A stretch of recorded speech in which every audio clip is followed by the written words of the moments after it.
Let us go to some of the special theorems about the MGF technique.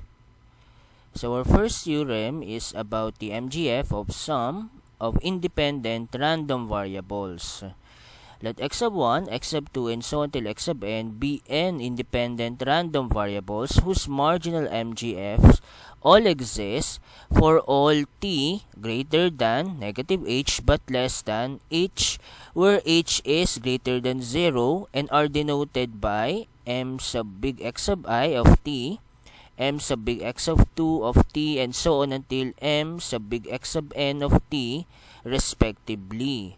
Let y be equal to the sum of the individual random variables x sub 1, x sub 2, and so on until x sub n.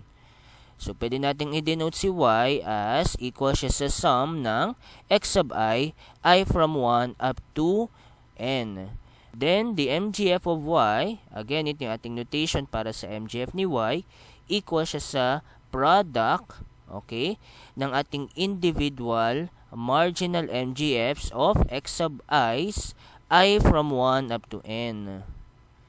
Now, bakit ito naging totoo? Kasi diba by definition, kinukuha natin dito si expected value of e raised to y times t, which is equal to the expected value of e raised to x sub 1, okay, plus x sub 2, plus x sub 3, plus and so on until x sub n, okay, times t.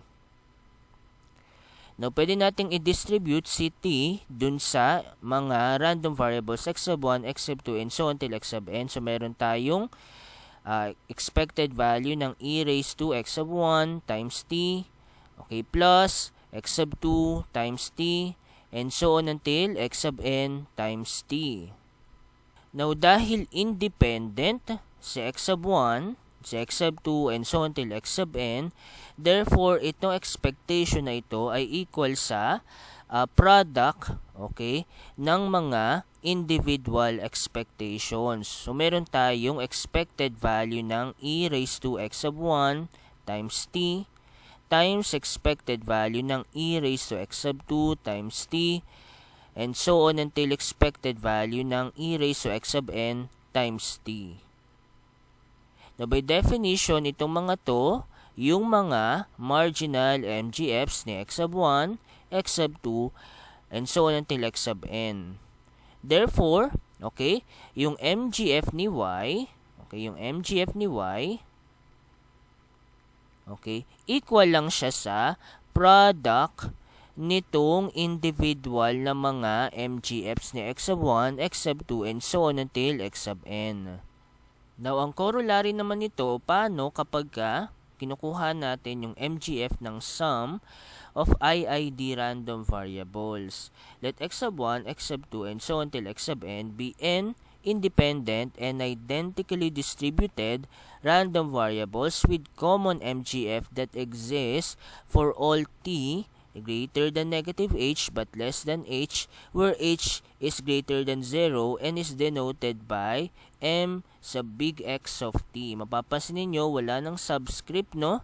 Yung ating MGF kasi nga pare-parehas lang ng MGF si x sub 1, x sub 2, and so on until x sub n.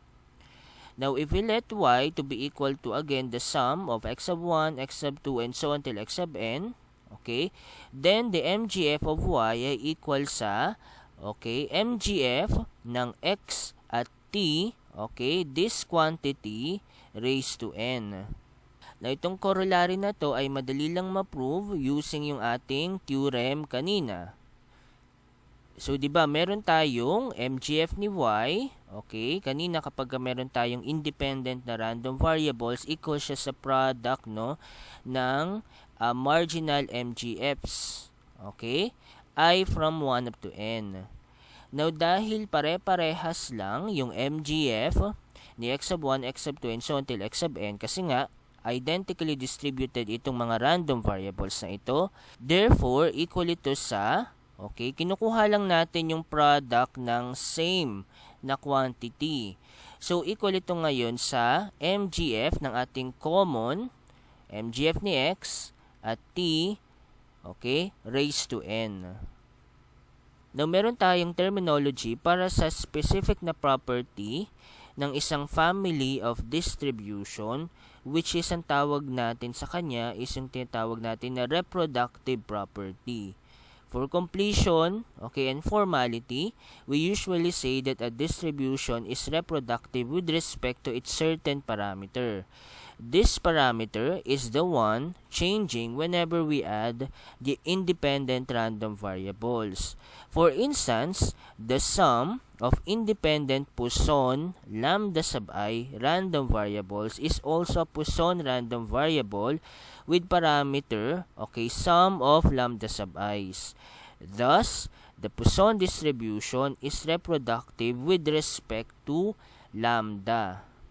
Now, for another example, the sum of independent gamma r sub I, and lambda random variables is also a gamma random variable with parameters sum of r sub i's and lambda. Thus, we say that the gamma distribution is reproductive with respect to r. Kasi si r lang yung nag-change, no? Hindi si lambda.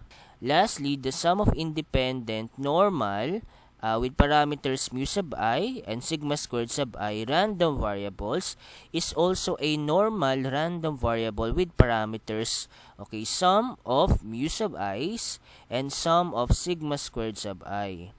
Thus, we say that the normal distribution is reproductive with respect to mu and sigma. Kasi si mu at sigma yung nag-iiba-iba. Na para sa huling remark, the Bernoulli, geometric, and exponential distributions do not enjoy the reproductive property.